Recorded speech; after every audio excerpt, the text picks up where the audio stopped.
Bonjour, maintenant qu'on a terminé la chirurgie de votre animal, il va falloir que vous en preniez soin à la maison. Donc, avant de venir le chercher, on va vous demander de regarder cette petite vidéo-là pour voir c'est quoi les précautions que vous allez devoir prendre pour le retour à la maison.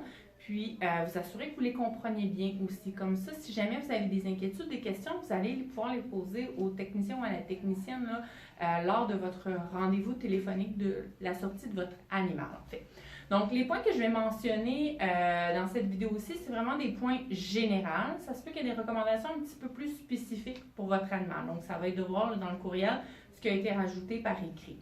Donc, votre animal, il va être un petit peu plus endormi, là, plus amorphe pour le retour à la maison et ça serait normal jusqu'à demain matin. Là. Donc, de ce côté-là, vous n'avez pas besoin de vous inquiéter. Ce soir, vous allez pouvoir servir un petit repas, donner une petite quantité de nourriture. L'idée, c'est qu'on ne veut pas qu'il en mange trop, on ne voudrait pas qu'il y ait des vomissements.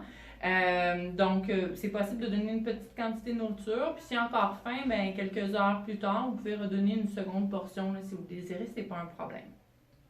Si jamais, là, demain matin, l'appétit n'est pas là, votre animal n'a pas l'air bien, rappelez-nous par contre.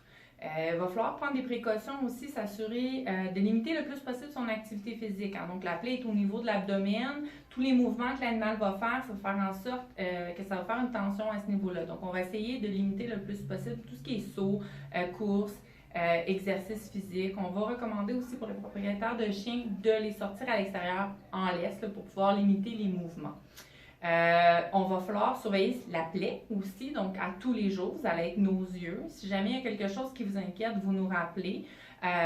Puis on va empêcher le léchage avec soit le collier élisabétain ou le gilet post-opératoire que vous avez choisi avant la procédure. Il y a des petits anti-inflammatoires aussi à donner pour le contrôle de la douleur à la maison.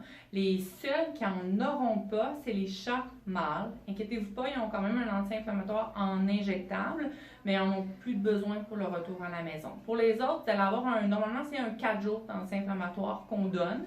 Il faut le donner à jeun avec un petit ou une petite collation. Là. Ça veut dire qu'avant le déjeuner ou avant le souper, tout dépendant de l'heure à laquelle on vous a recommandé de le donner, là, parce que c'est aux 24 heures qu'on le donne. Lisez bien votre prescription, mais on le donne avec un petit, caché dans un petit quelque chose, un petit repas, puis on sert le repas peut-être 30 minutes plus tard là, pour être sûr qu'il soit à jeun quand il le reçoit. C'est plus efficace de cette façon-là. Les points ne sont pas fondants, à moins d'indications contraires. Donc, dans 10 à 14 jours, il va falloir prendre un rendez-vous pour les retirer. À noter que le gilet post-opératoire, le collier élisabétain, là, on le conserve jusqu'au retrait des points. Donc, c'est pas mal ça les recommandations pour le retour à la maison. Si jamais il y a des recommandations particulières, plus spécifiques à votre compagnon, à ce moment-là, on va prendre soin de l'indiquer en supplément dans le courriel qu'on va vous envoyer. Donc, sur ce, je souhaite une bonne convalescence à votre compagnon.